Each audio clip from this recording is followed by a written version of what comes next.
Hey guys, what's up? It's your V-Fit coach, and today's topic is about workout volume. Not many people or not many people in the business have a good working equation on what workout volume is. You can't just simply do the math and assume that you have a working number. For example, do a deadlift. Do 400 pounds, one repetition. Okay, 400 times 1 is 400.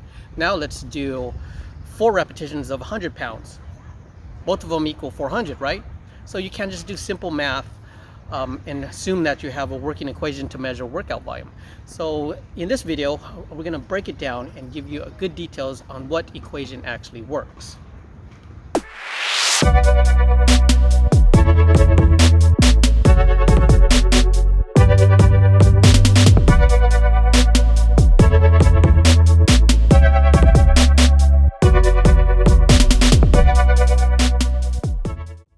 If you do the same thing every single workout, let's say today's legs day, and you do 3 or 4 different exercises, and you do the same amount of reps, you do the same amount of sets, you could get an idea of what type of volume you're producing.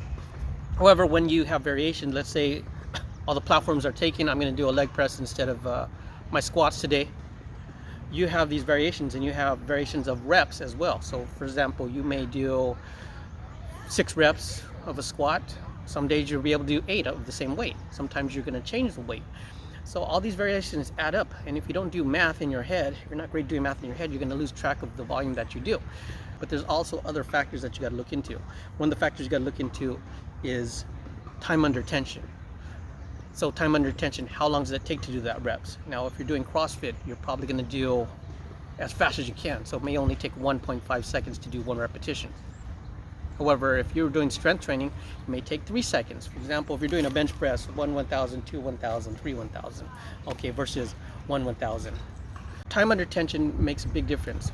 So let's go back to the deadlift. 1 repetition at 400 pounds. How long did that take? Now, in competition, 1 rep at 400 pounds, there was one time I did 15 seconds. So imagine how much tension is going within those 15 seconds versus someone that's doing 100 pounds 4 reps, which equals 400, doing 1 second of time, for each repetition. So you can see the difference just by visualizing these two aspects. So keep in mind that there's 2 different categories of volume as well.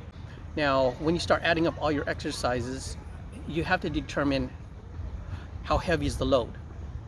So if the load is heavier and you're doing less reps, that has to be factored in as how intense that is versus on 100 pounds doing 1,000 repetitions.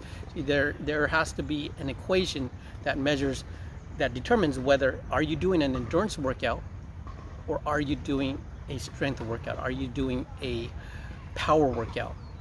So those are the factors you have to factor in. You have to look at time under tension, you have to look at what's the load that you're loading onto these bars or loading onto your muscles.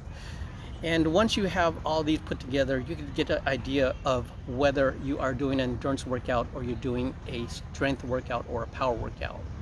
So I'm going to show a couple examples from my application so you get the idea of why the variances need to be accounted for.